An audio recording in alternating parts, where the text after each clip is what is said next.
Salut tout le monde, j'espère que vous allez bien, c'est Dan, il est 12h30, on est samedi, et on est là en ce moment, je suis à Tubize pour Momentum Bruxelles.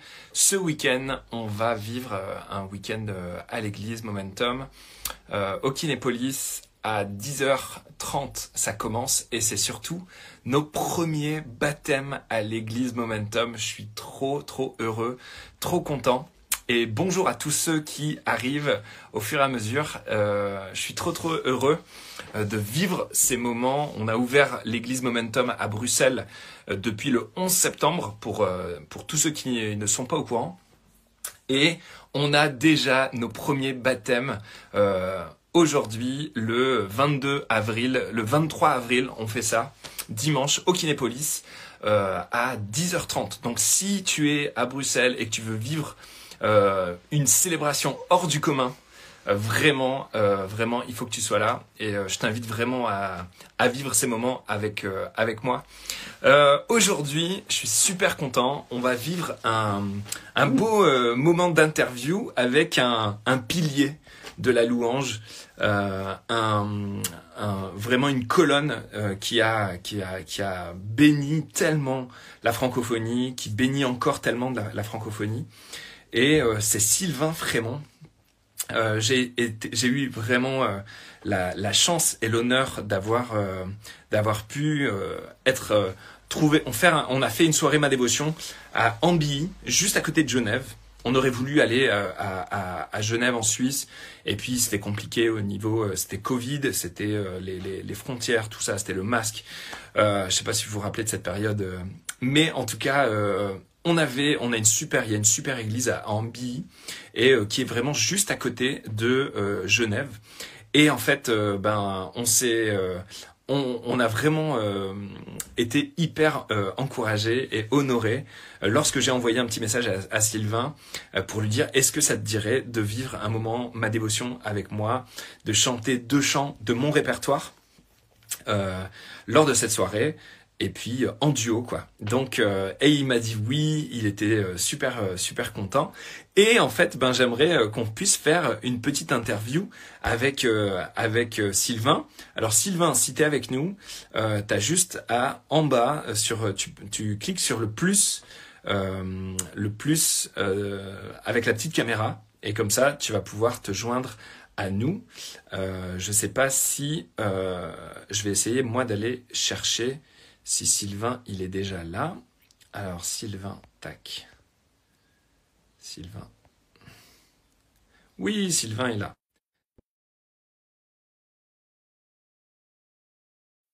Ça va fonctionner. Alors, je reclique sur accepter. Yes!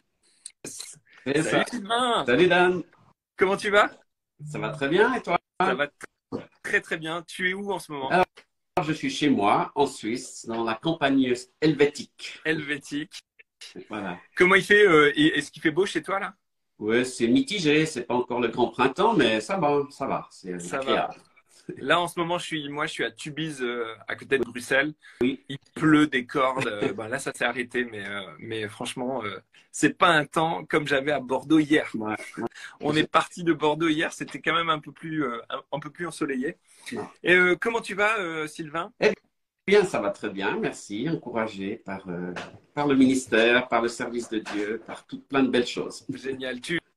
Tu fais quelque chose ce week-end? T'es dans une église, ou alors tu chantes dans ton église? Alors, je serai dans mon église, mais je ne suis pas de service. Donc là, on a la fête du groupe de jeunes qui fête les 30 ans. Et puis, je vais ce soir encourager les jeunes. Il y a un beau mouvement de jeunesse, il y a un réveil parmi les jeunes. Puis demain, je participe à l'église. Et le week-end Ah, passé, j'étais en Belgique, justement. J'étais à Colfontaine, dans le Borinage, un petit endroit. C'était très sympa. Ah, Ouais. c'est génial. Alors, j'aimerais bien que, avant qu'on puisse parler de la soirée Ma Dévotion Live qu'on a partagée ensemble à Ambilly, j'aimerais bien apprendre à te connaître un petit peu plus, Sylvain.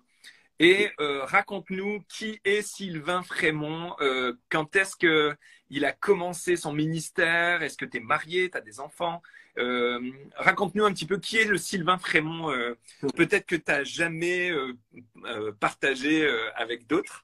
Nous, on est tout oui. C'est sympa. Bon, je m'appelle donc Sylvain Frémont, je suis de nationalité suisse. J'ai toujours vécu et habité en Suisse, mais j'ai beaucoup voyagé parce que je travaille avec Jeunesse en Mission à plein temps depuis maintenant 33 ans. Je me suis converti dans un groupe de jeunes en Suisse, un groupe qui s'appelait Interjeunes, et puis on travaillait déjà avec pas mal d'églises. Et puis là, j'ai découvert la louange, et assez rapidement, j'ai été invité à conduire la louange dans les églises, dans toutes sortes de communautés. Et puis c'était aussi le développement de Jeunesse en Mission à cette époque, qui était appelé à servir beaucoup d'églises. Donc j'ai eu assez rapidement une ouverture un petit peu à tous les milieux ecclésiastiques. Et au travers de la louange, ça m'a ouvert des portes assez incroyables.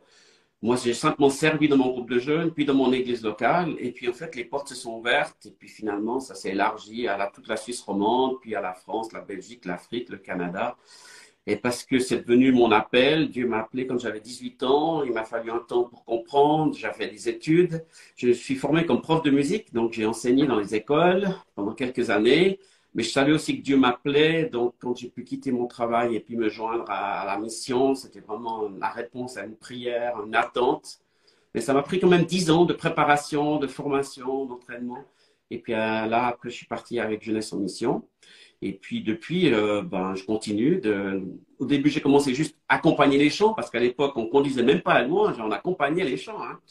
Puis petit à petit, on a découvert la conduite de la louange. Donc j'ai commencé à conduire la louange, à diriger. Puis les gens étaient bénis. Et puis, on m'a demandé d'enseigner sur la louange, donc je me suis formé, j'ai travaillé, j'ai écrit un premier livre en 91, donc on parle bien suisse ici.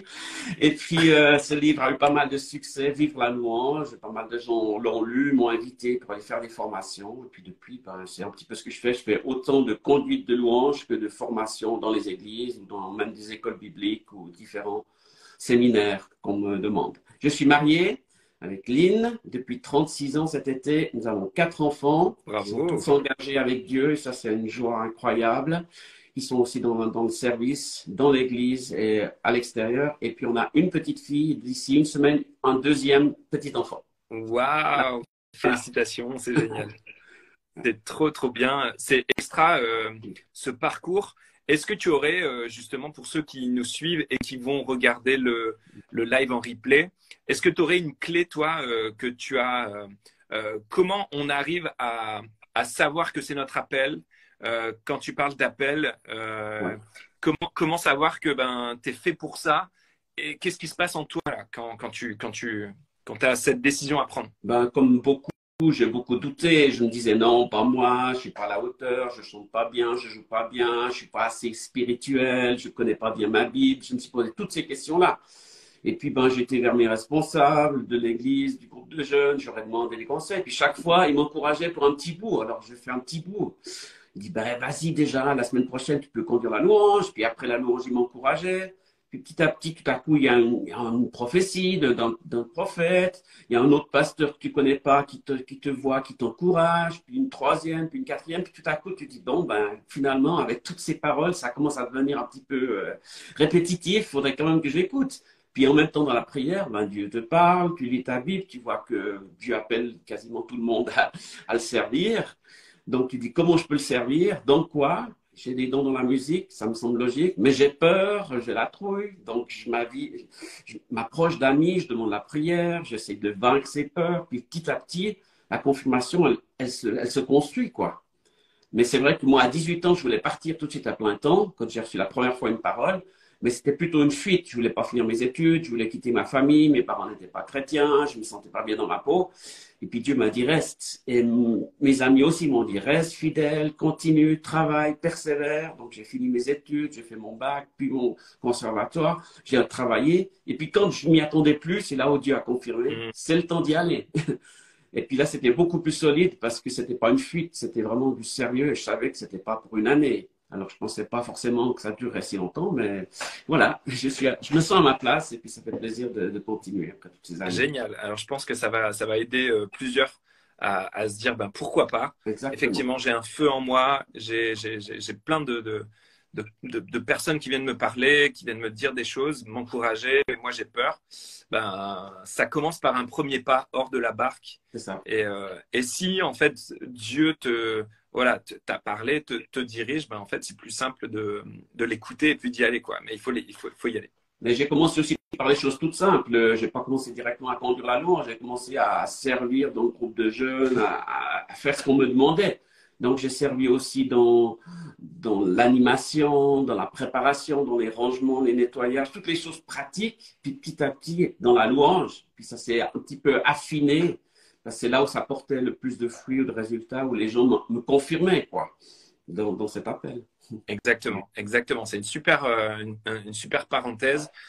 T'es pas obligé d'apprendre ou t'es pas obligé de servir tout de suite dans la vision à long terme. En fin de compte, souvent Dieu nous donne une vision de notre futur à long terme, mais nous, on pense que déjà on peut être au sommet de la montagne, alors qu'il faut gravir la montagne et y aller pas après pas. Exactement. Et c'est important d'être disponible, d'être humble et disponible, et Dieu il ouvre les portes quand on est fidèle, quoi.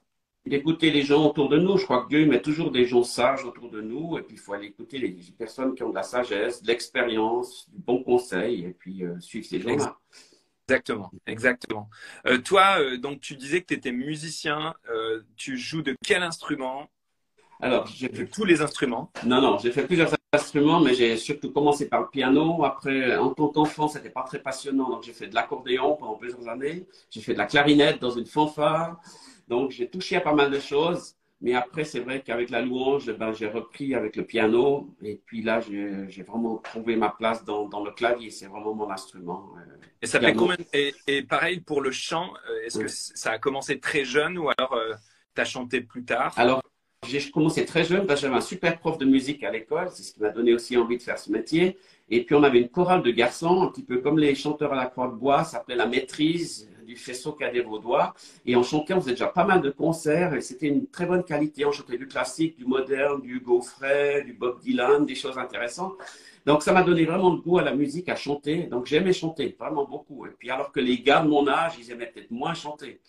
Mais j'avais quand même aussi, quand j'ai mué, après il a fallu retrouver un petit peu sa voix, et puis aussi l'intimidation, la peur de doser. En tant qu'adulte, c'est plus compliqué. Donc et puis la louange, on chantait pas, on accompagnait. En tout cas au début, on me demandait, joue-nous le 323, tu ouvrais le livre, et puis tu accompagnais. Et puis c'était un ancien qui était au micro qui chantait, moi je chantais pas. Mais au groupe de jeunes, ils m'ont dit, mais vas-y, chante. Et puis voilà. Mais au début, je m'embrouillais, j'arrivais pas à chanter, à jouer en même temps. Hein, et voilà, j'ai dû apprendre. Donc j'ai pris des cours de piano, j'ai repris des cours de chant, même de chant classique, pour vraiment apprendre à respirer, apprendre à souffler. Puis maintenant, je peux maîtriser ma voix à cause de cette formation aussi. Et puis du coup, je me fatigue pas, j'ai pas une voix qui casse, parce que des fois, je chante, je fais 3, 4, 5 réunions par semaine. Donc il faut économiser aussi ses forces et sa voix, il faut savoir la maîtriser hein, pour pas s'épuiser. Exactement. Et les amis, c'est super important ça, cours de chant. Souvent, on le néglige parce qu'on est des chanteurs et on a une voix, on chante naturellement à la maison. Tout le monde nous dit qu'on chante bien, donc pas besoin de cours de chant, je sais chanter. Sauf que on ne connaît pas la puissance et l'étendue de ce qu'on est capable de faire réellement tant qu'on ne fait pas des cours de chant qui vont justement nous ouvrir les yeux. Et en fait, je vous conseille vraiment d'en faire au moins 2, 3, au moins 5. Si vous êtes capable de faire 5 cours de chant, vous allez vraiment comprendre plein de choses. Et puis, ne plus vous fatiguer, comme Sylvain vient de dire. Ouais. Sylvain, on parle de ma dévotion. Ma dévotion, c'est notre communion avec Dieu intime. Toi, comment tu vis ton moment de communion avec Dieu? Est-ce que tu as une routine ou alors non, c'est assez spontané? J'essaye actuellement d'être plutôt spontané parce que j'ai eu des périodes aussi de routine, mais ça peut être bien et ça peut être aussi un piège. Donc chacun doit trouver son chemin, je dirais. Alors il y a des périodes où je lis régulièrement, mais je commence toujours ma journée en lisant ma Bible. Ça, c'est quand même quelque chose de base qui me reste. C'est quand même cette routine-là, mais pas forcément très longtemps. Mais j'essaie toujours d'avoir au moins une parole, un verset, une nourriture pour le jour. Puis après, j'essaie plutôt dans la maxime de Smith Wigglesworth qui disait, au lieu de compter le temps que je passe avec Dieu, j'essaie d'éviter de passer du temps sans Dieu. Wow, c'est bon ça. Et je trouve que c'est assez fort, quoi, parce que c'est vrai qu'on peut passer 1 heure avec Dieu, puis après, c'est comme si on dit, on tourne la page, puis on passe à autre chose. Donc moi, je me dis, dans tout ce que je fais, j'ai une activité, je prie, je rencontre quelqu'un, je prie avec lui, et puis je me déplace, je marche, je suis quelqu'un d'actif, donc j'aime mieux prier en marchant, en bougeant, donc je sors, j'ai la chance d'habiter dans la campagne, donc c'est agréable, et puis je varie les moments. Et puis aussi, je suis assez impliqué dans une maison d'adoration, on a une maison de prière à Yverdon. Et puis là, on passe aussi des temps alors avec des petits groupes ou des fois même tout seul, 1 heure ou deux. Et ça, c'est magnifique parce que c'est un endroit qui est dédié à cela. Et puis, on peut vraiment être consacré à Dieu, être à l'écoute et puis se laisser aller dans sa présence. Waouh, c'est super beau. C'est vraiment, c'est génial. J'aime ta façon de voir ça. C'est une vie avec Dieu. Et en fait, tout ce qu'on fait à côté, ben, ne devrait pas être sans lui. C'est ça. Donc, c'est une super, super phrase C'est ça. euh, C'est un de défi, cet hein. auteur. Ouais, ouais. Et une des définitions de l'adoration, c'est obéir. Donc, c'est pas juste chanter. Alors, tous chanter un chant, tout le monde peut le faire. Aller plus loin dans la vie chrétienne, ça demande du travail, de l'obéissance, Exactement. et puis pas mal de défis. Alors, on essaye. Exactement. Exactement. On a vécu une belle soirée ensemble Parfait. à Ambilly et on a chanté 2 chants. Ouais. Est-ce que tu veux nous en parler puisque toi, tu as été dans les premiers qui j'ai contacté et je vous ai proposé tous les chants et toi, tu en as choisi 2 et, et bientôt, on va en voir un justement à 13h sur ma chaîne YouTube. Ouais. Alors, je me souviens plus exactement. Est-ce que c'est Conduis-moi, il me semble? Conduis-moi, oui, tout à fait. Conduis-moi qu'on va voir tout à l'heure à 13h. Ouais. Donc, est-ce que tu veux nous parler de ce chant-là ou alors me dire un petit peu pourquoi tu as choisi ce chant-là? Bon, il y avait déjà pas mal de chants qui avaient été pris par d'autres, donc il a fallu trier dans ce qui restait. Mais de toute façon, il y avait tellement de bons chants, ça m'a pris aussi le temps de tous les écouter, puis de voir un petit peu ce qui me parlait. Ce que j'aime dans ce chant, c'est qu'il y a de l'intimité. C'est un chant qui parle de cette intimité avec Dieu. Puis je crois que les gens, ils aiment beaucoup la louange. L'adoration, c'est plus difficile à faire entrer et à vivre vraiment, déjà personnellement, mais aussi avec une église. Dès qu'on est très nombreux, cette intimité de la vivre en grand groupe, c'est pas facile. Mais moi, c'est quelque chose que j'aspire et puis que j'essaye aussi de transmettre quand j'ai un rassemblement. Donc, le fait de dire à Dieu qu'on l'aime, d'être tout près de lui, d'être dans cette relation intime, profonde, je trouve que c'est fondamental. Et moi, ça m'a pris du temps dans ma vie chrétienne parce que j'avais une certaine distance dans les relations dans ma famille, avec mon propre père. Donc, avec Dieu, je le voyais aussi comme ça. J'aimais Dieu, mais je restais un peu à distance. Et quand j'ai découvert la proximité, l'intimité, ça m'a bouleversé, ça m'a changé. Donc, j'espère et j'aspire à vivre des temps comme ça encore toujours. Alors, ce chant, il m'a parlé. Et puis, j'espère que les autres qui vont l'entendre, à le chanter, pourront aussi s'approcher de Dieu et puis rester dans sa présence. Parce que c'est aussi ça, quoi. C'est pas juste de vivre une expérience émotionnelle, puis après on sort. J'enseigne des fois sur le sujet, puis je dis, pourquoi vous rentrez dans la louange? C'est parce que vous êtes sortis. Donc, essayons de ne pas sortir et de rester dans la louange. Mais je sais que c'est Exactement. un défi, hein, mais on va essayer de rester dans sa présence, d'être près de lui. Et puis, des fois, on vit des moments très intenses, puis d'autres fois, c'est un peu plus distant, mais ça reste bon et nécessaire. Exact. Alors, justement, tu parles de rester dans et de vivre cette vie de louange. Et il y a une question de Ben Morin qui a écrit dans le chat là. Comment persévérer dans le ministère de la louange sans faillir? On sait et on a tous connu au moins quelqu'un qui a quitté, qui était peut-être dans le ministère de la louange, qui était conducteur de louange, qui était chanteur, qui était musicien, qui était et qui a quitté, qui a lâché la main de Dieu, Oui. alors qu'il était vraiment, il avait tout. Comment vivre cette vie sans faillir? Est-ce que toi, tu aurais une clé pour nous là aujourd'hui? C'est une très bonne question parce que moi, c'est l'une des choses qui m'attriste le plus, c'est de voir des gens qui ont été appelés par Dieu, qui ont cheminé, puis qui abandonnent. Ben, on vit tous des épreuves, on vit tous des difficultés, des gens qui nous critiquent, des gens qui nous rejettent, puis nous, on fait des erreurs et puis on fait des fois des mauvais choix.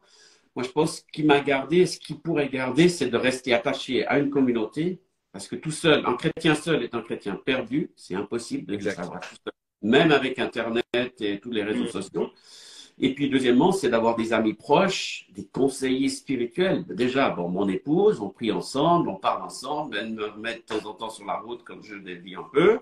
Et puis, mes enfants maintenant, qui sont grands, qui sont adultes, qui me donnent aussi des pistes, qui me connaissent profondément. Et puis, j'ai 3 ou 4 amis, mais très proches. avec qui je prie, avec qui je parle, et quand il y a des défis, ou quand il y a une blessure. Je me souviens une fois, il y a eu vraiment un rejet très difficile vécu dans une communauté.